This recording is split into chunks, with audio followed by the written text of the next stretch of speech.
জাতিসংঘ সাধারণ পরিষদের উদ্বোধনী পর্বে প্রধানমন্ত্রী ভাষণ দেবেন শুক্রবার। টেকসই উন্নয়ন লক্ষ্যমাত্রা অর্জনে অগ্রগতির জন্য মুকুটমণি উপাধি পেলেন শেখ হাসিনা। বেগম জিয়ার মুক্তি ও রাজনৈতিক পরিকল্পনা নির্ধারণে বিএনপির হাইকমান্ডের দ্বিতীয় ধাপে রুদ্ধদ্বার বৈঠক। আন্দোলনের জন্য নেতাকর্মীদের ঐক্যবদ্ধ হওয়ার আহ্বান। প্রধানমন্ত্রীর নির্দেশনার 15 দিন পর বিমানবন্দরে আরটি-পিসিআর ল্যাব বসানোর জায়গা পরিদর্শনে দুই মন্ত্রী। দায় চাপালেন সিভিল এভিয়েশনের ওপর অনিশ্চয়তায় প্রবাসীরা। ইভেলি রাসেল ফের একদিনের রিমান্ডে। স্ত্রী শামীমা কারাগারে, উল্টো পথে হাঁটছে গ্রাহকরা।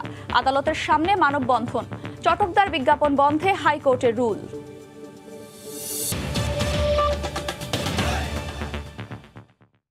দেখছিলেন শিরোনাম, প্রবাসের সময় সঙ্গে আছে আমি আফরোজা মোটসি। জাতিসংঘ সাধারণ পরিষদের ৭৬তম অধিবেশনে রাষ্ট্র ও সরকার প্রধানদের বিতর্ক পর্ব শুরু হয়েছে। এতে যোগ দিয়েছেন প্রধানমন্ত্রী শেখ হাসিনা। সভার শুরুতে মহাসচিব আন্তোনিও গুতেরেস বার্ষিক প্রতিবেদন উপস্থাপন করেন। বক্তব্য রাখেন মার্কিন প্রেসিডেন্ট জো বাইডেন।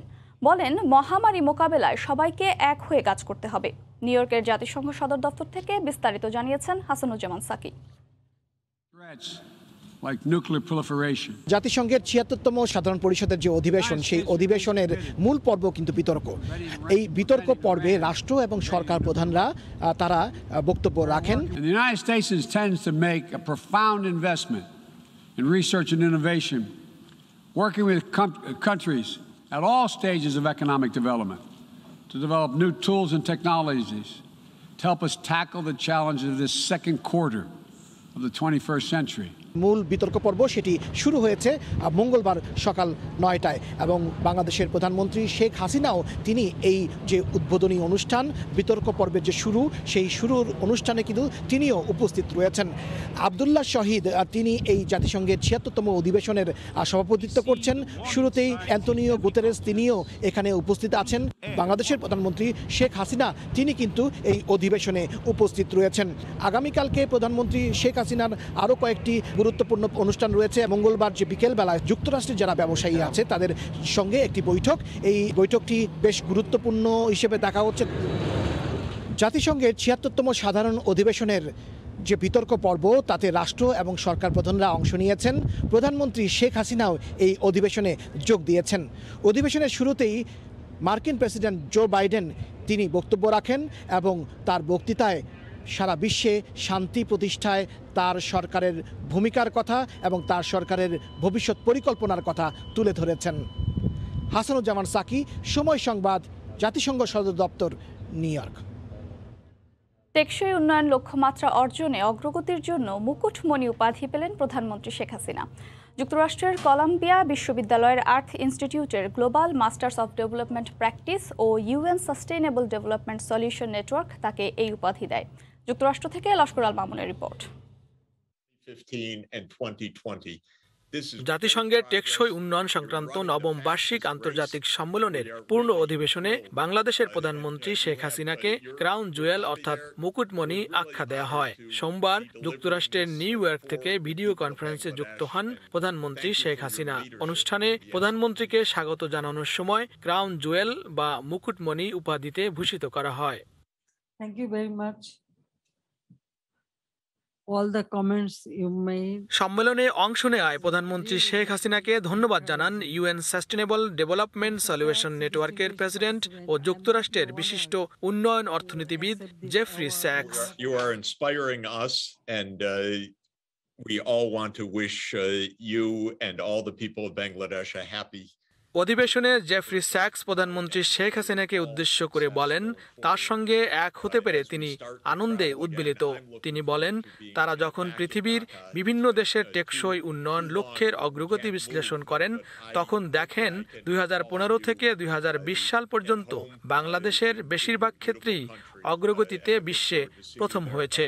আর এ অর্জন সম্ভব হয়েছে প্রধানমন্ত্রী শেখ হাসিনার একক প্রচেষ্টায়, এমনটাও উল্লেখ করেন তিনি।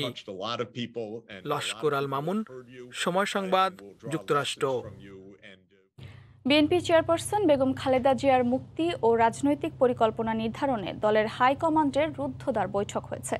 5 ঘণ্টা ব্যাপী বৈঠক শেষে মির্জা ফখরুল গণমাধ্যমকে এই কথা জানান। এর আগে মঙ্গলবার দুপুরে এক অনুষ্ঠানে নেতাকর্মীদের ঐক্যবদ্ধ হওয়ার আহ্বান জানান তিনি। গুলশানের দলের চেয়ারপারসনের রাজনৈতিক কার্যালয়ে জড়ো হন বিএনপি নেতাকর্মীরা। বিকেল ৪টায় শুরু হয় দলের হাইকমান্ডের সঙ্গে নির্বাহী কমিটির সদস্যদের একাংশের রুদ্ধদ্বার বৈঠক। দ্বিতীয় ধাপের এই সিরিজ বৈঠকের প্রথম দিন শেষ হয় প্রায় 5.5 ঘন্টা পর। বৈঠক শেষে গণমাধ্যমের মুখোমুখি হন বিএনপি মহাসচিব। জানান, বেগম জিয়ার মুক্তি ও পরবর্তী রাজনৈতিক কর্মপরিকল্পনা ঠিক করতেই দলের নেতাদের মতামত জানতে ধারাবাহিক এই বৈঠক করছে বিএনপির হাইকমান্ড। দেশনেত্রী বেগম খালেদা জিয়ার মুক্তি বিষয়ে আলোচনা করেছেন, গণতন্ত্রের পুনরুদ্ধার ব্যাপারে আলোচনা করেছেন, সাংগঠনিক বিষয়ে আলোচনা করেছেন। এটাই ছিল আজকের আলোচনার বিষয়বস্তুগুলো। বৈঠকের আগে মঙ্গলবার দুপুরে একই স্থানে মির্জা ফখরুল ইসলামকে ফুল দিয়ে শুভেচ্ছা জানান কৃষক দলের নবগঠিত কমিটির সদস্যরা। এ সময় তিনি ঐক্যবদ্ধ আন্দোলনের প্রস্তুতি নিতে নেতাকর্মীদের প্রতি আহ্বান জানান। দলের চেয়ারপারসন দেশনেত্রী বেগম খালেদা জিয়া তিনি আজকে গৃহে অন্তরীণ। আমাদের প্রায় 35 লক্ষ মানুষের বিরুদ্ধে মিথ্যা মামলা। এই একটা অবস্থার প্রেক্ষিতে আমাদের যেটা দায়িত্ব, সে দায়িত্ব হচ্ছে নিজেদেরকে সংগঠিত করে ঐক্য সৃষ্টি করে অতি দ্রুত নিজেদেরকে সংগঠিত করবে। গত 14 থেকে 16 সেপ্টেম্বর টানা 3 দিন প্রথম ধাপের সাংগঠনিক বৈঠক করেছিল বিএনপি। তারই ধারাবাহিকতায় বুধ ও বৃহস্পতিবারও নির্বাহী কমিটির বাকি সদস্যদের সঙ্গে পর্যায়ক্রমে বৈঠক করবে দলটি। আহমেদ সালেহিন, সময় সংবাদ, ঢাকা। প্রধানমন্ত্রীর নির্দেশনার 15 দিন পেরিয়ে গেলেও বিমানবন্দরে করোনা পরীক্ষার কোনো ব্যবস্থা হয়নি এখনো। মঙ্গলবার সকালে হযরত শাহজালাল আন্তর্জাতিক বিমানবন্দরে আরটিপিসিআর ল্যাব বসানোর জায়গা পরিদর্শনে গিয়ে দুই মন্ত্রী জানালেন নতুন সিদ্ধান্তের কথা। কার পার্কিংয়ের ছাদে নয়, বিমানবন্দরের ভেতরেই বসবে ল্যাব। সময় লাগবে আরও অন্তত 1 সপ্তাহ। সময় ক্ষেপণের দায় গিয়ে পড়েছে সিভিল এভিয়েশনের ওপর। আর তারা বলছে, এতদিন জায়গা নির্দিষ্ট না হওয়াতেই এই দেরি। প্রধানমন্ত্রীর নির্দেশনার পর পেরিয়ে গেছে 15 দিন, কিন্তু বিমানবন্দরে প্রবাসীদের কোভিড পরীক্ষা ল্যাব বসানোর জন্য নির্ধারিত স্থানে এখনও নেই অবকাঠামো স্থাপনের তোড়জোড়। দীর্ঘসূত্রিতার এমন অবস্থায় মঙ্গলবার সকালে সরেজমিন পরিদর্শনে বিমানবন্দর যান স্বাস্থ্যমন্ত্রী, প্রবাসী কল্যাণ মন্ত্রী, প্রধানমন্ত্রী কার্যালয়ের মুখ্য সচিব সহ বিভিন্ন মন্ত্রণালয় ও বিভাগের ঊর্ধ্বতন কর্মকর্তারা। ঘণ্টাখানেক বৈঠকের পর সরকারের দুই মন্ত্রী জানালেন, নির্ধারিত স্থান কার পার্কিংয়ের ছাদে ল্যাব বসানোর অবকাঠামো তৈরিতে লাগবে আরও কিছু সময়। তাই আপাতত বিমানবন্দরের ভেতরেই বসানো হবে ল্যাব। যদি এরা ওদের কথার মধ্যে যদি ঠিক থাকে, তাহলে আশা করি এই সপ্তাহের মধ্যে চালু হয়ে যাবে। এ সময় কালো তালিকাভুক্ত দুটি প্রতিষ্ঠানকে ল্যাব বসানোর অনুমতি দেওয়ার বিষয়ে প্রশ্ন করা হলে এড়িয়ে যান স্বাস্থ্যমন্ত্রী। পরে রাজধানীতে আরেক অনুষ্ঠানে স্বাস্থ্যমন্ত্রী জানান, সিভিল এভিয়েশন ল্যাব বসানোর জায়গা না দেয়ায় এতদিন আটকে ছিল কাজ। মন্ত্রী যে ল্যাবের কোন জায়গায় ল্যাব বসবে এটা দেখার কথা না, তারপরেও আমরা যা দেখেছি এবং সেই জায়গা আমরা নিয়েছি। তবে দুই মন্ত্রীর দেয়া নতুন সিদ্ধান্তের পরিপ্রেক্ষিতে মঙ্গলবার থেকে ল্যাব বসানোর আনুষঙ্গিক কাজ শুরু হয় বলে জানান সিভিল এভিয়েশন চেয়ারম্যান। এটা যেহেতু একটু দেরি হচ্ছে, এখন আমাদের টোটাল এফর্টটা দুই ভাগে হচ্ছে, একটা হলো এটা ভিতরে করতে হচ্ছে, আর একটা হলো বাইরে করতে হচ্ছে। এদিকে আরব আমিরাত বিমানবন্দরে র্যাপিড পিসিআরে কোভিড পরীক্ষার শর্ত দিলেও আপাতত আরটিপিসিআরই হতে যাচ্ছে পরীক্ষা। এতে কাজে ফেরা নিয়ে সংশয়ে প্রবাসীরা। আমরা আর কত বিশ্বাস করব? ওনাদের জন্য আমরা আজ তো বসে রয়েছি। নেপালের মতন 2 দিনে আপনার র্যাপিড টেস্ট সেরা যদি বসাইতে পারে, বাংলাদেশ কেন পারে না?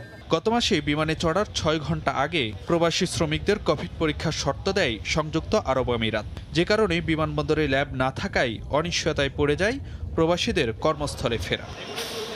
ফারুক ভূঁইয়া, রবিন, সময় সংবাদ, ঢাকা। ইভেলের রাসেলকে ফের একদিনের রিমান্ডে পাঠিয়েছেন আদালত। তবে তার স্ত্রী প্রতিষ্ঠানটির চেয়ারম্যান শামীমা নাসরিনের রিমান্ড ও জামিন আবেদন নামঞ্জুর করে কারাগারে পাঠানো হয়েছে। এদিকে রাসেলের মুক্তির দাবিতে আদালত এলাকায় মানববন্ধন করার চেষ্টা করলেও দাঁড়াতে দেয়নি পুলিশ। 3 দিনের রিমান্ড শেষে ইভ্যালির সিইও রাসেল ও চেয়ারম্যান শামীমা নাসরিনকে হাজির করা হবে। এই খবরে আদালত প্রাঙ্গণে জড়ো হতে থাকেন শখানেক ব্যবসায়ী। তারা রাসেলের মুক্তির দাবি জানান। কিছুক্ষণ মানববন্ধন করলেও বিচার কার্যক্রম স্বাভাবিক রাখতে তাদেরকে সরিয়ে দেয় পুলিশ। এ নিয়ে দুপক্ষের মধ্যে কথা কাটাকাটিও হয়। একদিনে 1 ঘন্টায় যদি রাসেল 65,000 ফোন বিক্রি করতে পারে, পার ফোন পিস যদি 1,000 টাকা লাভ হয়, 6,50,000 টাকা 1 ঘন্টায় তার লাভ আসে, তাহলে সে প্রতিদিন যদি এইভাবে আসে, তাহলে সে কি আমাদের টাকা দিতে পারবে না? অবশ্যই পারবে। 5টা মাস আমাদের সময় দেন। যদি সে ঘুরে দাঁড়াতে না পারে তাহলে আপনারা যে আইন আপনারা দিবেন সেই আইন আমরা মাথা পেতে নেব। নিঃশর্ত মুক্তি চাই, আমাদের আশা আকাঙ্ক্ষা যদি রাসেল ভাই মুক্তি পায় ইনশাআল্লাহ এই ইবিলি ঘুরে দাঁড়াবে। মঙ্গলবার বেলা 1:30টার দিকে রাসেল ও তার স্ত্রী শামীমাকে আনা হয় আদালতে। এদিন গুলশান থানার মামলায় ফের রিমান্ড না চাইলেও ধানমন্ডি থানার প্রতারণার আরেক মামলায় দুজনেরই 7 দিন করে রিমান্ড চাওয়া হয়। শুনানি শেষে রাসেলের 1 দিনের রিমান্ড মঞ্জুর করা হয়, আর রিমান্ড ও জামিন আবেদন খারিজ হয়ে যায় তার স্ত্রীর। রাষ্ট্রপক্ষ বলছে গ্রাহক প্রতারণার সঙ্গে আর কে কে জড়িত তা জানতেই এ রিমান্ড। অন্যান্য আসামি আছে, সেই আসামিরা পলাতক আছে, তাদের নাম ঠিকানা এবং তারা কোথায় আছে সেগুলো শনাক্ত করার জন্য সঠিক ঘটনা উদ্ঘাটনের জন্য তো রিমান্ডের প্রয়োজন। টাকা পাবে কি না পাবে সেটা পরের বিষয়। একজন গ্রাহকের মামলায় গত বৃহস্পতিবার মোহাম্মদপুর বাসা থেকে ই-কমার্স প্রতিষ্ঠানের সিইও রাসেল ও চেয়ারম্যান শামীমাকে গ্রেফতার করে র্যাব। পরে ব্রিফিংয়ে র্যাব জানায় 1000 কোটি টাকা দায় রয়েছে ইভ্যালির। 3 মাসের মধ্যে দেউলিয়া ঘোষণার পরিকল্পনাও ছিল তাদের। আফজাল হোসেন, সময় সংবাদ, ঢাকা। ইভ্যালি ই-অরেঞ্জ কেলেঙ্কারির পর গ্রাহকদের সুরক্ষায় নির্দেশনা দিলেন দেশের উচ্চ আদালত। চটকদার, লোভনীয় আর অসত্য তথ্য দিয়ে করা বিজ্ঞাপন বন্ধে রুল জারি করেছেন হাইকোর্ট। সেই সঙ্গে বিজ্ঞাপনদাতাদের বিরুদ্ধে ব্যবস্থা না নেওয়া কেন বেআইনি হবে না জানতে চেয়েছেন আদালত। সময় সংবাদকে দেয়া সাক্ষাৎকারে অ্যাটর্নি জেনারেল জানান, ই-কমার্স ব্যবসার প্রতারণা ঠেকাতে শিগগিরই নীতিমালা ও আইন করা জরুরি। এমন বিজ্ঞাপনকে পুঁজি করে অল্প সময়ের মধ্যে লাখ লাখ ক্রেতা ও গ্রাহকের দোরগোড়ায় পৌঁছায় ই-কমার্স প্রতিষ্ঠান ইভ্যালি। কিন্তু পণ্য বাবদ গ্রাহক ও বিভিন্ন মার্চেন্ট প্রতিষ্ঠান থেকে 300 কোটি টাকা নেয়ার পরও তা ফেরত দেয়নি প্রতিষ্ঠানটি। একই কৌশলে গ্রাহকের 1100 কোটি টাকা হাতিয়ে নেয়ার অভিযোগ আরেক ই-কমার্স প্রতিষ্ঠান ই-অরেঞ্জের বিরুদ্ধেও। মঙ্গলবার জনস্বার্থে করা এক রিটের শুনানি নিয়ে দেশের উচ্চ আদালত জানালেন, ভোক্তা গ্রাহকদের আকৃষ্ট করতে চটকদার, লোভনীয় ও অসত্য বিজ্ঞাপন প্রচার বন্ধ করতে হবে। ফ্রডুলেন্ট অ্যাডভার্টাইজমেন্ট যেসব টেলিকাস্ট হচ্ছে এসব কেন বন্ধ করা হবে না? মাননীয় আদালত 3টা টার্মসে এই রুল ইস্যু করেছে, 4 সপ্তাহের মধ্যে জবাব দিতে বলা হয়েছে। হাইকোর্ট রুলে অসত্য বিজ্ঞাপন দাতাদের বিরুদ্ধে ব্যবস্থা নেয়ার নির্দেশনাও দিয়েছেন। উচ্চ আদালতের এমন নির্দেশনার পর রাষ্ট্রের প্রধান আইন কর্মকর্তা সময় সংবাদকে জানান, ই-কমার্স প্রতিষ্ঠানগুলোর মাধ্যমে ভয়ঙ্কর প্রতারণা ঠেকাতে আইন প্রণয়ন জরুরি। ই-কমার্স আমার মনে হয় বাংলাদেশে এটা যখন প্রচলিত হচ্ছে, গাইডলাইন এবং আইনটা প্রণয়ন করতে হবে, প্রয়োজনীয় আইনটা করতে হবে। ইভ্যালি ও ই-অরেঞ্জের প্রতারণার জন্য গ্রাহকদের অসচেতনতা ও অহেতুক লোভকেও দায়ী করেন অ্যাটর্নি জেনারেল। ক্রেতা যারা, তাদেরকে সাবধানতার সাথে এটা দেখতে হবে এবং তারা কিন্তু বুঝতে হবে যে আমরা এটা কিনতে যেয়ে আমরা এই সস্তা দামটা পাবো কিভাবে। গ্রাহকের 338 কোটি 62 লাখ টাকা আত্মসাৎ ও পাচারের অভিযোগে ইভ্যালির বিরুদ্ধে তদন্ত করছে দুর্নীতি দমন কমিশন। চলছে মামলা। মার্জিয়া মুমু, সময় সংবাদ, ঢাকা। একক নামে 15 লাখ টাকার ওপর সঞ্চয়পত্রে বিনিয়োগে সুদের হার কমালো সরকার।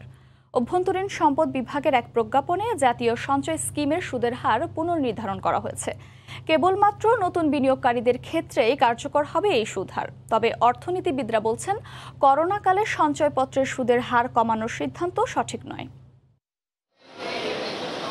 বাড়তি সুদ আর বিনিয়োগের নিরাপত্তার বিবেচনায় অনেক গ্রাহকই সঞ্চয়পত্র বেছে নেন। করোনাকালে গত অর্থবছরে 1,12,000 কোটি টাকার সঞ্চয়পত্র বিক্রি হয়, যেখানে সুদ ও আসল বাদে নিট বিনিয়োগ ছিল 42,000 কোটি টাকা। সরকারের লক্ষ্যমাত্রার তুলনায় যা দ্বিগুণেরও বেশি। এখাতে সুদের বোঝা কমাতে অনেক দিন ধরেই ভাবনা চিন্তা চলছিল। অবশেষে অভ্যন্তরীণ সম্পদ বিভাগের এক প্রজ্ঞাপনে জানানো হয়, বিনিয়োগের 4টি স্তরে সুদের হার হবে আলাদা।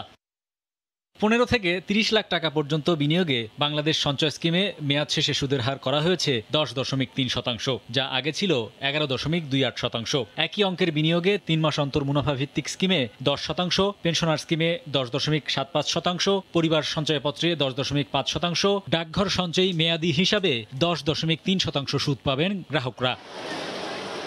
30 লাখের ওপরে বিনিয়োগে সুদের হার কমেছে আরও 1% হারে। 50 লাখের ওপর বিনিয়োগে প্রবাসীদের বন্ডে মুনাফা কমেছে আরেক ধাপে। এত তাড়াতাড়ি সঞ্চয়পত্রে মুনাফার হারে এইরকম সংশোধনী নিয়ে আসাটা উচিত হয়নি। আর একটু দেখে করোনার থেকে অর্থনীতি আবার ঘুরে দাঁড়ানোর পরে পরিস্থিতি বিবেচনা করে তখন কিছুটা যদি সংশোধনী নিয়ে আসা যেত তাহলে সেটা আসলে অর্থনীতির জন্য এবং দেশের জনগণের জন্য ভালো হতো। আসলে সঞ্চয়পত্রটা কিন্তু সর্বশেষ জায়গা যেখানে আসলে ঝুঁকিমুক্ত বিনিয়োগের কথা চিন্তা করেন যারা সঞ্চয়পত্রে টাকা রাখেন। নতুন জারি হওয়া প্রজ্ঞাপনে ডাকঘর সঞ্চয়ী সাধারণ হিসাব, ইউএস ডলার প্রিমিয়াম ও ইনভেস্টমেন্ট বন্ডের সুদের হার অপরিবর্তিত রাখা হয়েছে। হরিপদ সাহা, সময় সংবাদ, ঢাকা। 15 দফা দাবিতে সারা দেশে 72 ঘন্টার কর্মবিরতি পালন করছে ট্রাক ও কাভার্ড ভ্যান মালিক শ্রমিক ঐক্য পরিষদ। এই সময়ের মধ্যে দাবি আদায় না হলে আরও কঠোর কর্মসূচি দেওয়ার হুঁশিয়ারি তাদের। এতে ব্যাহত হচ্ছে সুলভ মূল্যে টিসিবির পণ্য বিক্রি। এদিকে এই সংকটের দ্রুত সমাধান না হলে দীর্ঘমেয়াদে রপ্তানিতে নেতিবাচক প্রভাব পড়ার শঙ্কা জানিয়েছে বিজিএমইএ। মঙ্গলবার সকাল ৬টা থেকে ঠায় দাঁড়িয়ে রয়েছে জরুরি পণ্য পরিবহন কাজে নিয়োজিত ট্রাক, পিকআপ ও কাভার্ড ভ্যান। কারণ 24 সেপ্টেম্বর ভোর ৬টা পর্যন্ত 72 ঘন্টার কর্মবিরতির ডাক দিয়েছে ট্রাক ও কাভার্ড ভ্যান মালিক শ্রমিক ঐক্য পরিষদ। তাদের দাবি, নতুন ড্রাইভিং লাইসেন্স দেয়া ও নবায়ন করা সহ সড়কে নানামুখী হয়রানি বন্ধে দীর্ঘদিনেও কোনো সমাধান না পেয়ে বাধ্য হয়েছে এমন কর্মসূচি দিতে। এবার সমাধান না এলে আরো বড় কর্মসূচি দেওয়ার হুঁশিয়ারি তাদের। যেটা ডেট ফেল হয়েছে সেটা রেনু দেয় না, আর নতুন কোনো লাইসেন্স দেয় না। 10 কিলো একটা গাড়ি আবার রেনুসিং এ দেয়। এনে কাগজপাতি সেকেন্ড নামে হয়রানি, নির্যাতন, টাকা। পুনরায় সমস্যা আমরা চিহ্নিত করছি। যদি আমাদের এই দাবি এই 72 ঘন্টার মধ্যে মানা না হয় আমরা লাগাতার আন্দোলন দিতে আমরা। করোনা ধাক্কা সামলে যখন স্বাভাবিক হতে শুরু করেছে রপ্তানি আদেশ ও অর্থনৈতিক কর্মকাণ্ড, তখন আবারও বাংলাদেশকে ভাবমূর্তি সংকটে ফেলতে পারে এরকম কর্মসূচি। এমন আশঙ্কা তৈরি পোশাক শিল্প মালিকদের শীর্ষ সংগঠন বিজিএমইএর। আমাদের সেক্টরটা একটা টাইম বাউন্ড সেক্টর, আমাদের বায়ারদের টাইমে আমাদের চলতে হয়। বাংলাদেশে পরিবহন ক্ষেত্রে কর্মবিরতি আছে 72 ঘন্টা। এটা যদি রং মেসেজ চলে যায়, যেভাবে বায়ার আসছিল, আমাদের মনে হয় না কোনো বায়ার জেনে শুনে আবার এখানে কাজ দেবে। সরকার তাদের সাথে বসে একটা সিদ্ধান্তে আসা উচিত। এই কর্মবিরতি চলমান থাকলে টিসিবির সুলভ মূল্যের পণ্য বিক্রির স্বাভাবিক কার্যক্রম চালানো সম্ভব হবে না বলে জানিয়েছে সংস্থাটি। আমাদের সব ডিলারের নিজস্ব ট্রাক নেই। যদি এরকম ধর্মঘট থাকে তাহলে সেই ক্ষেত্রে আমাদের যে স্বাভাবিক ফ্লো ট্রাক ডিস্ট্রিবিউশনে, সেই ফ্লোটা ব্যাহত হবে, এটা নিঃসন্দেহে। দাবির যৌক্তিকতা বিবেচনায় সরকার দ্রুত সমাধান করবে এই কর্মবিরতির এমন প্রত্যাশা শ্রমিকদের। কামরুল হাসান সবুজ, সময় সংবাদ, ঢাকা।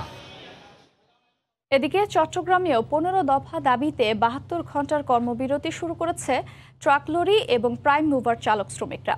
এই কর্মবিরতিতে চট্টগ্রাম বন্দর থেকে পণ্য ডেলিভারি অনেকটা বন্ধ হয়ে গেছে। প্রভাব পড়তে শুরু করেছে দেশের আমদানি রপ্তানি বাণিজ্যে। শাখাউচিপুর ক্যামেরায় বিস্তারিত জানাচ্ছেন কমলদেব।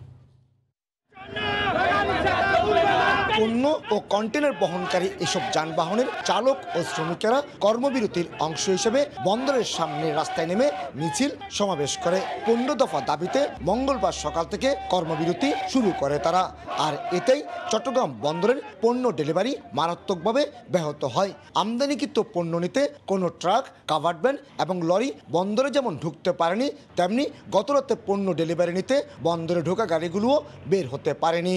আমি যে ওই যে হালকা লাইসেন্স নিয়ে রাস্তায় যদি বের হয় আমাদেরকে মামলা দেওয়া হচ্ছে। এই ইস্যুটা দেখাইয়া আমাদেরকে বলে 5,000 10,000 টাকা দাও, তখন যদি আমরা টাকা না দেই তখন আমাদেরকে মামলা করে দেয়। 2018 আইন এটা স্থগিত করতে হবে। আমার বন্দরের স্মার্ট কার্ড এটা স্টপ রাখতে হবে। অভিযোগ উঠেছে জাহাজের হুক পয়েন্টে লরি না যাওয়ায় জাহাজ থেকে কন্টেনার নামানো যাচ্ছে না। এ নিয়ে ক্ষতির মুখে পড়ায় ব্যবসায়ীদের মধ্যে চরম অসন্তোষ সৃষ্টি হয়েছে। এমনিতেই তো ব্যবসায়ীরা সাফার করছে এই ফ্রেট রেটের কারণে। একটা জাহাজের ডিলে সেলিং হবে, পোর্টের ক্ষতি হবে এবং এক্সপোর্টাররা ক্ষতির সম্মুখীন হবে। ইম্পোর্টাররাও কিন্তু সাময়িকভাবে একটা বিশাল আর্থিক ক্ষতির সম্মুখীন হবে। বর্তমানে যে রপ্তানি এবং আমদানি বাণিজ্য চলছে খুবই স্মুথলি, সেই ক্ষেত্রে আমরা কোনো পক্ষই আমরা এই ধর্মঘটের পক্ষে না। আমরা চাই যে আলোচনার মাধ্যমে বিষয়টা সমাধান হোক এবং দেশের আমদানি এবং রপ্তানি বাণিজ্য যাতে এগিয়ে যায়। চট্টগ্রাম বন্দর ও বন্দরের বহির্নোঙরে এই মুহূর্তে 70টি জাহাজের অবস্থান রয়েছে। এছাড়া ডেলিভারিযোগ্য কন্টেনার রয়েছে 4,000-এর বেশি। কমল দে, সময় সংবাদ, চট্টগ্রাম। মুন্সিগঞ্জে মীর কাদিম মাছের আড়তে ইলিশ সহ হরেক রকম মাছের বিপুল সমারোহ। 1 কেজি ওজনের ইলিশ বিক্রি হচ্ছে 1200 টাকা পর্যন্ত। নাসিরউদ্দিন উজ্জ্বলের রিপোর্ট, ক্যামেরায় ছিলেন আবু সাইদ। শুধু ইলিশ আর ইলিশ, মুন্সিগঞ্জের মিরকাদিম মৎস্য আড়তে আছে অন্যান্য মাছও, তবে উপকূলীয় অঞ্চলে ঝাঁকে ঝাঁকে ধরা পড়া ইলিশের বেশি ছড়াছড়ি ধলেশ্বরীর তীরের এই হাটটিতে। 700 থেকে 800 গ্রামের ইলিশ বিক্রি হচ্ছে কেজিতে 600 থেকে 800 টাকা। 1 কেজি ওজনের ইলিশ 900 থেকে 1000 টাকা। বড় ইলিশ বিক্রি হচ্ছে 1200 টাকা পর্যন্ত। 900, 950, 1000 টাকা কেজি আজকে বিক্রি হয়েছে। মাছের দাম কম, এই জন্য সবাই যে আগে 37 বেশি গেছে, এখন 42, এখন 250 টাকা বিক্রি হইতেছে। পাঙ্গাস, রুই, কাতল, চিতল, বোয়াল, শিং ও কই সহ নদী, পুকুর এবং খাল বিলের তাজা মাছের পাশাপাশি সামুদ্রিক মাছেরও সমারোহ এখানে। মাছের এই বৈচিত্র্যের কারণে পুরো অঞ্চলের হাট বাজারগুলোর খুচরা বিক্রেতারা ছুটে আসেন এখানে। এখানকার মাছগুলি ভালো, এই জন্য আবার দামে কম পাওয়া যায়। প্রত্যেকটা মানুষের চাহিদা অনুযায়ী মাছ এখানে পাওয়া যায়। সামুদ্রিক মাছ, নদীর মাছ পাওয়া যায় এবং দামেও সাশ্রয়। নাব্যের অভাবে মিরকাদিম ঘাটে লঞ্চ ভিড়তে না পারায় উপকূলীয় জেলার মাছ ঘাটে আসতে সমস্যা হচ্ছে। নাব্যতার জন্য লস মুসুগুজ ভিড়ে ইন থেকে মাছ আনতে সঙ্গে রাস্তাতে চুরি ডাকাতি ছিনতাই হয়। প্রতিদিন ভোরে এই হাটে 2 ঘন্টা চলে ধুম বেচা কেনা। শতাব্দী প্রাচীন এই মাছের হাটের 40টি আড়ত ঘিরে প্রায় 1500 মানুষের রুটি রুজি। মুন্সিগঞ্জের মিরকাদিম থেকে নাসির উদ্দিন উজ্জ্বল, সময় সংবাদ। হাড্ডাহাড্ডি লড়াইয়ের পর তৃতীয়বারের মতো কানাডার প্রধানমন্ত্রী নির্বাচিত হলেন লিবারেল পার্টির নেতা জাস্টিন ট্রুডো। তবে সংখ্যাগরিষ্ঠ সরকার গঠনের জন্য প্রয়োজনীয় 170 আসন জোগাড় করতে ব্যর্থ হয়েছেন তিনি। বিরোধী দল হিসেবে থাকছেন এরিন ওটুলের নেতৃত্বাধীন কনজারভেটিভ পার্টি।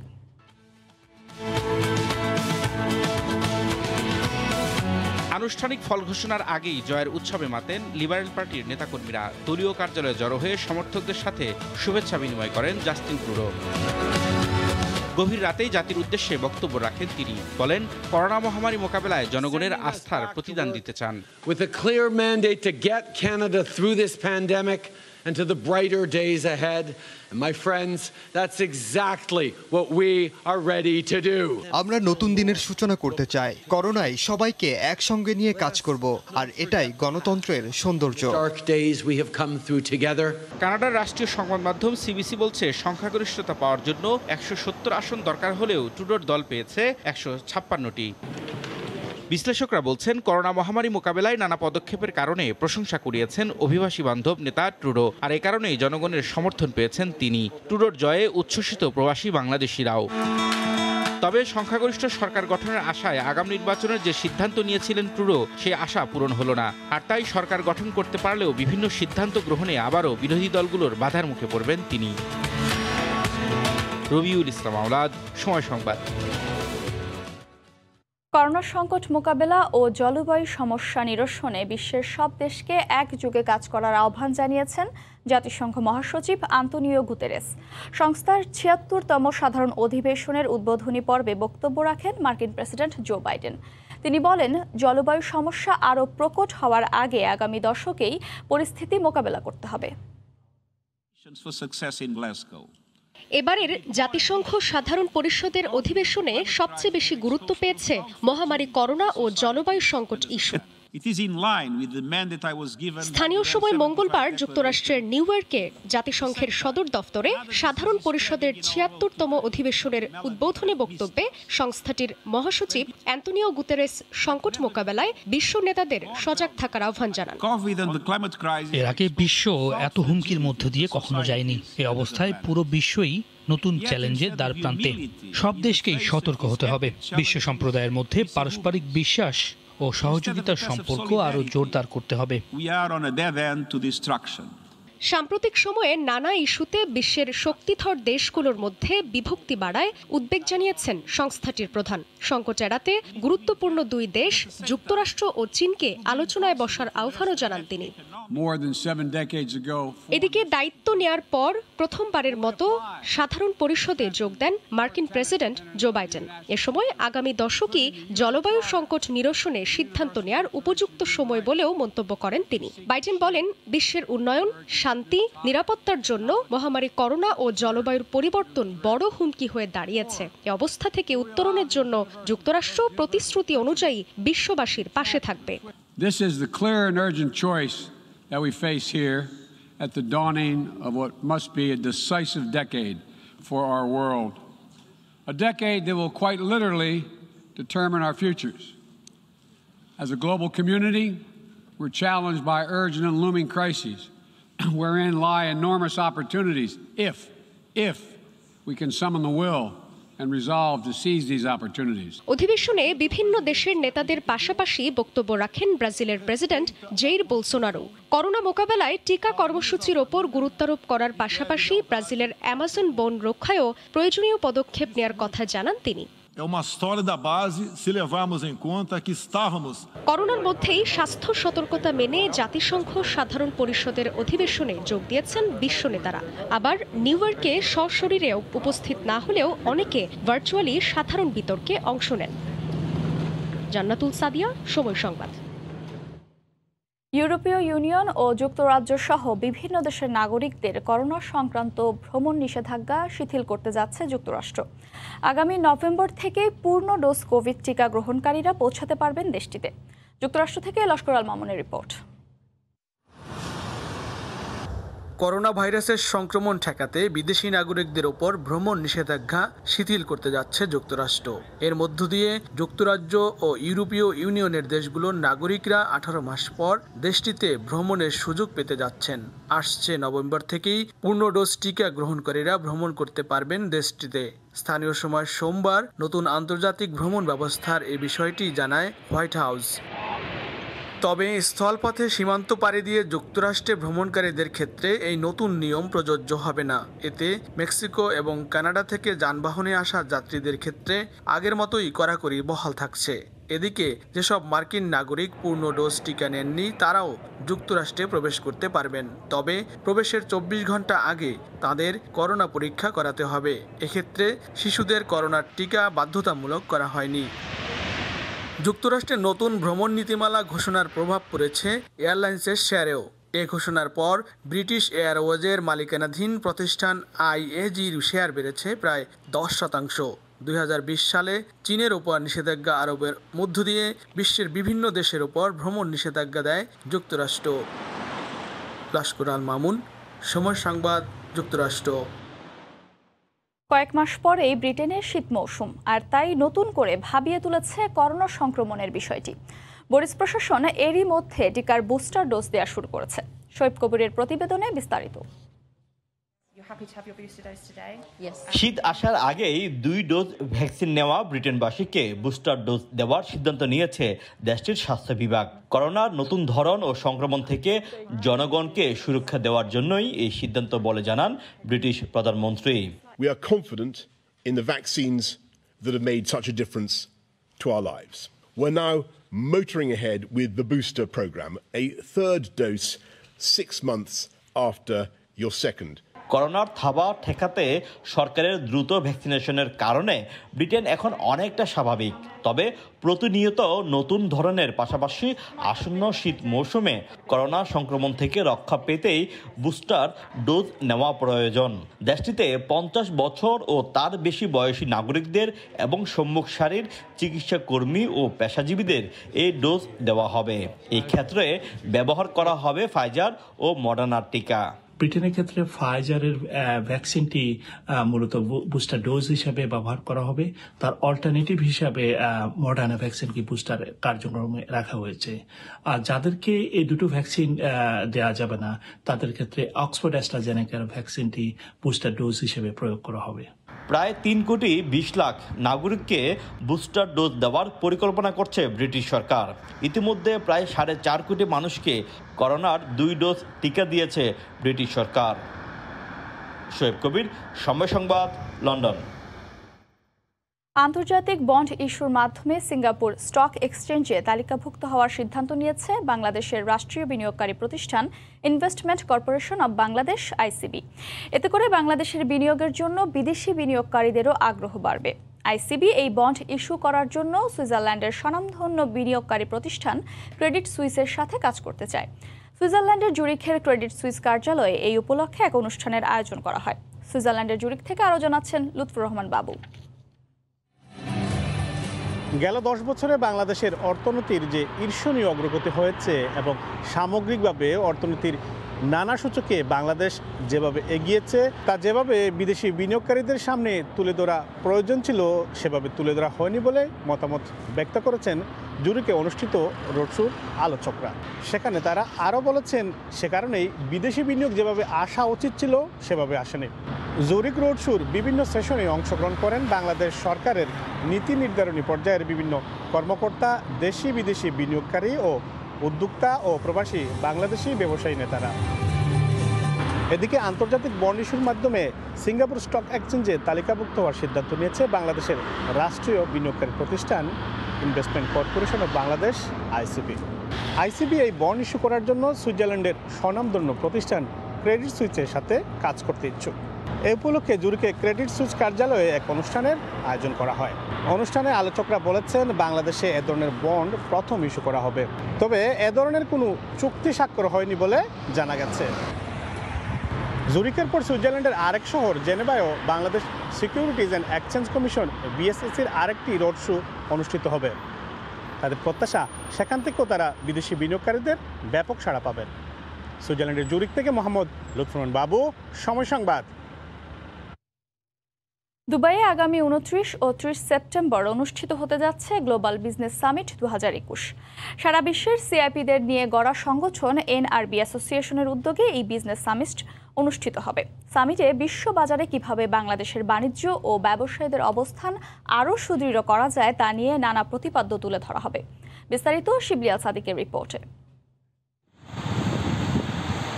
বাংলাদেশের উন্নয়ন, অর্থনীতি, বিনিয়োগ ও ব্যাপক সম্ভাবনার বিষয়বস্তু বিশ্ববাজারে তুলে ধরতে ও পৃথিবীর বিভিন্ন দেশে বাণিজ্য সম্প্রসারণ এবং বাংলাদেশি ব্যবসায়ীদের অবস্থান সুসংহত করার লক্ষ্যে দুবাইতে অনুষ্ঠিত হতে যাচ্ছে গ্লোবাল বিজনেস সামিট 2021। আগামী 29 ও 30 সেপ্টেম্বর দুবাইয়ের ক্রাউন প্লাজা হোটেলে 2 দিন ব্যাপী এই বিজনেস সামিট অনুষ্ঠিত হবে। এই এক্সপো 2020-তে বাংলাদেশ তাদের অবস্থান পৃথিবীর মানুষের সামনে তুলে ধরতে পারবে। সম্মেলনের প্রথম দিন উপস্থিত থাকবেন প্রবাসী কল্যাণ মন্ত্রী ইমরান আহমেদ, আর দ্বিতীয় দিন বাণিজ্য মন্ত্রী টিপু মুন্সি। এছাড়া যুক্তরাষ্ট্র এবং ইউরোপ ও এশিয়া অঞ্চলের প্রবাসী ব্যবসায়ী সহ বাংলাদেশের ব্যবসায়ীদের শীর্ষ সংগঠনগুলোর প্রতিনিধিরা এই আয়োজনে উপস্থিত থাকবেন। পৃথিবীর অন্যান্য দেশ থেকে যেসব বাঙালি বিজনেস সামিট উপলক্ষে দুবাইতে আসবেন তারা এক্সপো 2020-তে ঘুরে বিভিন্ন দেশের প্যাভিলিয়ন দেখে তাদের দেশের ব্যবসা বাণিজ্য সম্পর্কে সম্যক ধারণা লাভ করতে পারবেন এবং সেই ধারণা বাংলাদেশে বিনিয়োগের ক্ষেত্রে এবং নিজেদের ব্যবসায়িক প্রসারের জন্য, ব্যবসায়িক প্রচারের জন্য সেই জ্ঞান কাজে লাগাতে পারবে বলে আমি বিশ্বাস করি। গ্লোবাল বিজনেস সামিটে যেন ব্যবসায়ীরা র্যাপিড টেস্টের শর্ত বাদ দিয়ে বাংলাদেশ থেকে নির্বিঘ্নে আসতে পারে সেজন্য তাদের একটি তালিকা সংযুক্ত আরব আমিরাতের সংশ্লিষ্ট ইমিগ্রেশনে জমা দেওয়ার প্রক্রিয়া চলছে। শিবলি আল সাদিক, সময় সংবাদ, সংযুক্ত আরব আমিরাত। আয়ারল্যান্ডের কিলকেনিতে হয়ে গেল BD seafood gold cup football tournament. এ সময় বিভিন্ন কাউন্টি থেকে বাংলাদেশিদের আগমনে এক মিলন মেলায় পরিণত হয় কিলকেনি। তবে দুই দলের খেলায় খেলোয়াড়দের অসদাচরণ হতাশ করেছে দর্শকদের। আয়ারল্যান্ড থেকে সৈয়দ জুয়েলের রিপোর্টে বিস্তারিত। বিডিসি ফুডের স্পন্সরে প্রথমবার কিলকেনির ওয়াটারশেডে গোল্ড কাপ ফুটবল টুর্নামেন্টের আয়োজন করে Bangladesh sports association of Ireland. টুর্নামেন্টটিতে অংশ নেয় 5টি দল। ফাইনালে ডাবলিনের বিপক্ষে 2-0 গোলে জয়ী হয় কিলকেনি। যদিও খেলার শেষ বাঁশি বাজার 4 মিনিট আগে একটি গোলকে কেন্দ্র করে ডাবলিন দল মাঠ ত্যাগ করে। এ সময় বেশ কয়েকবার খেলোয়াড়দের অসদাচরণ, উত্তপ্ত বাক্য বিনিময়ে সে আনন্দে কিছুটা ভাটা পড়ে। এর আগে খেলার উদ্বোধনী অনুষ্ঠানে অংশ নেন টিডি, মেয়র, বিডি ফুডের কর্ণধার সহ কমিউনিটির নেতৃবৃন্দ। And I'm delighted to be here to support the Bangladeshi community in Kilkenny and all over the country with this fantastic football league that they've brought to the watershed here. এ সময় আগত বাংলাদেশিদের ধন্যবাদ জানান সংস্থাটির কর্মকর্তারা। আমরা ভবিষ্যতে এরকম আরো সফল আয়োজন করার প্রত্যাশা জ্ঞাপন করছি। আশা করি ইনশাল্লাহ ভবিষ্যতে আমরা আরো এই টুর্নামেন্টে ভালো করতে চেষ্টা করব। এমন আয়োজন আরো হওয়া উচিত বলে মনে করেন স্থানীয় প্রবাসীরা। আমরা চাই প্রতি বছর আমাদের আয়ারল্যান্ডে এই ধরনের একটা ফুটবল খেলা হোক। আমরা আজকে কিলকিনিতে ফুটবল গেম দেখতেছি, প্রতি বছর এগুলো হলে অনেক ভালো লাগে, সবাই খেলতেছে, অনেক ফুটবল টিম আসছে। পরবর্তীতে কোনো ধরনের অপ্রীতিকর ঘটনা যাতে না ঘটে সেদিকে কর্তৃপক্ষ নজর দেবে বলে আশা তাদের। বাংলাদেশ স্পোর্টস অ্যাসোসিয়েশন অফ আয়ারল্যান্ডের এই আয়োজনে এখানে বেড়ে ওঠা সন্তানদের মাঝে সেতুবন্ধন সহ এখানের ক্রীড়াঙ্গন হবে আরও শক্তিশালী, এমনটাই প্রত্যাশা এখানের বাংলাদেশিদের। আয়ারল্যান্ড থেকে সৈয়দ জুয়েল, সময় সংবাদ।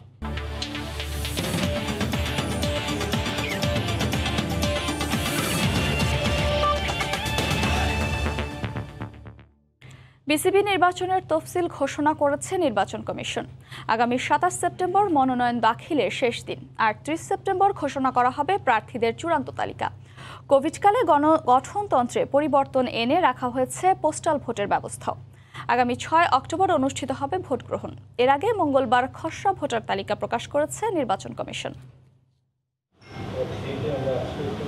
বিসিবিতে নির্বাচনে উত্তাপ টের পাওয়া যাচ্ছিল বেশ আগে থেকেই। মঙ্গলবার বর্তমান বোর্ডের শেষ সভা অনুষ্ঠিত হয়। এরপর দীর্ঘ বৈঠকে নির্বাচনের রূপরেখা চূড়ান্ত করেছে ৫ সদস্যের নির্বাচন কমিশন।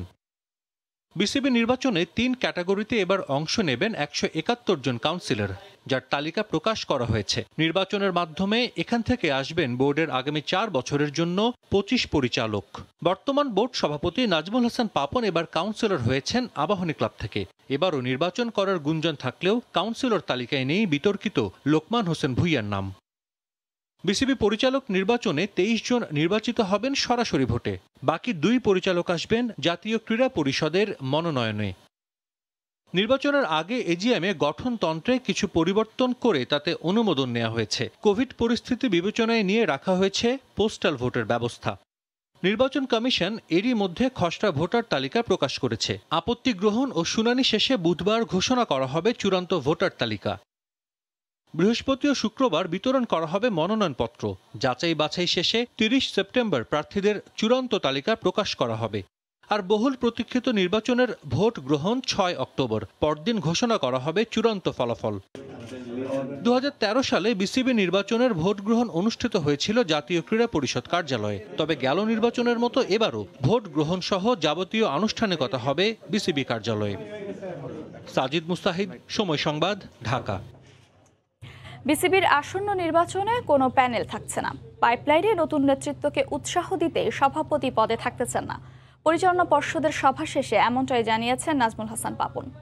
ইতিমধ্যে ১৭১ ভোটারের তালিকা জমা হয়েছে। আর আইসিসি ইভেন্ট আয়োজনের মন্ত্রণালয় সংশ্লিষ্ট সমস্ত বিষয় প্রধানমন্ত্রী নিজে দেখভালের দায়িত্ব নিয়েছেন বলেও নিশ্চিত করেছেন বিসিবি বস। বর্তমান কমিটির শেষ সভা, বড় এজেন্ডা আসন্ন নির্বাচন। কাউন্সিলর তালিকা জমা দেওয়ার ডেডলাইন শেষ হয়েছে আগেই। এবার অপেক্ষাটা কারা নামবেন ভোট যুদ্ধে। বিসিবির সভাপতি হতে আর আগ্রহী নন পাপন। এর আগেও একাধিকবার বলেছিলেন এমন কথা। আসন্ন নির্বাচনে থাকছে না কোনো প্যানেলও। বলছেন এবারের নির্বাচন সবার জন্যই উন্মুক্ত। আমার কোনো প্যানেল নাই, যে খুশি দাঁড়াতে পারে, ইলেকশন হবে, যে জিতে আসবে আসবে। ১৭৪টার মধ্যে ১৭১টি ফর্ম পেয়েছি। মনে প্রাণে মনে করি যে নতুন লোকের আসা উচিত। আমি যদি এখানে থাকি, এই জায়গাটায় আমি মারা যাওয়ার আগ পর্যন্ত আর কেউ এই পদটা নিতে চাবে না। This is a wrong thing. আমি এটা মনে প্রাণে বিশ্বাস করি না। আমি চাই আমার বোর্ডে যারাই আসুক, দে শুড চ্যালেঞ্জ। আমি প্রেসিডেন্ট হতে চাই, অন্তত বলুক। এখন তো কেউ বলেও না। আইসিসির ভবিষ্যৎ ইভেন্টগুলোতে স্বাগতিক হতে বিড করেছে ক্রিকেট বোর্ড। খবরটি পুরনো। নতুন খবর হলো স্বাগতিক হতে পারলে পুরো বিষয়ের দেখভাল করবেন স্বয়ং প্রধানমন্ত্রী। আইসিসি চ্যাম্পিয়ন্স ট্রফি ইন্ডিভিজুয়ালি আমরা পার্টিসিপেট করেছি। টি20টা আমরা শ্রীলঙ্কার সাথে করেছি। ওডিআইটা আমরা 3টা দেশ করেছি, এখানে বাংলাদেশ, শ্রীলঙ্কা অ্যান্ড পাকিস্তান। আমাদের মাননীয় প্রধানমন্ত্রী আমাদের এখানে যদি কোনো ক্রিকেটের ওয়ার্ল্ড কাপের কোনো খেলা হয়, সম্পূর্ণ দায়িত্ব নিয়েছেন। সো এটা আমার মনে হয় এটা একটা বিরাট প্লাস নিউজ আমাদের জন্য। খোলাসা করলেন বিশ্বকাপের আগে সিরিজ খেলতে বিসিবির কাছ থেকে আমন্ত্রণ পাওয়ার পরেও কেন রাজি হয়নি বিসিবি। আমাদেরকে যেটা বলেছিল যে আমাদের টিম অ্যাভেলেবেল কিনা। আমাদের সমস্যাটা হচ্ছে আমরা কন্টিনিউয়াস বাবলের ছিল টিম, অল কোচিং স্টাফও ছুটিতে চলে গেছে। আমাদের যে ইনিশিয়াল প্ল্যানটা আছে, আমরা যে 3টা প্র্যাকটিস ম্যাচ খেলবো, ওখানে গিয়ে ক্যাম্প করব ওমানে, আবুধাবিতে মিলিয়ে, সেইগুলো কিন্তু কোনোটাই হবে না। সেটা আমরা বলেছি। সেই জন্য জাতীয় দল, টি20 ওয়ার্ল্ড কাপ যারা স্কোয়াড, এদের কাউকে পাঠানো এই মুহূর্তে সম্ভব হবে না। জানালেন জাতীয় দলে অনেক সিনিয়র ক্রিকেটার থাকায় বিশ্বকাপে রাখা হয়নি সহ অধিনায়ক। ভাইস ক্যাপ্টেন দেওয়ার কোনো প্ল্যান আমাদের এখনো নেই আমরা। মাহবুব রিমন, সময় সংবাদ, ঢাকা। নওগাঁয় ক্ষুদ্র নৃগোষ্ঠীর কারাম উৎসব দেখতে হাজারো মানুষের ঢল। লাল হলুদ শাড়ি আর খোপায় গাঁদা ফুল, রকমারি সাজে বাদ্যের তালে নেচে গেয়ে এই উৎসব উদযাপন করা হয়। উৎসবকে ঘিরে বসে বিভিন্ন পণ্যের মেলাও। নিজস্ব সংস্কৃতি তুলে ধরার মাধ্যমে অপসংস্কৃতি রোধ করাই এই উৎসবের উদ্দেশ্য বলে জানান আয়োজকরা। নওগাঁ থেকে এমআর রকির রিপোর্ট, ক্যামেরায় ছিলেন রকিবুল ইসলাম। ছন্দ আর নৃত্যর মিশেলে উৎসবের আমেজ ছড়িয়েছে নওগাঁর মহাদেবপুরে। লাল হলুদ শাড়ি আর খোপায় গাঁদা ফুলে সেজে নারীরা ঢোল মাদল মন্দিরার ছন্দে ও নৃত্য তুলে ধরেন কারাম উৎসবের নান্দনিকতা। মঙ্গলবার বিকেলে দৃষ্টিনন্দন পোশাকে তরুণ তরুণীরা দল বেঁধে আসতে থাকে নাটশাল মাঠে।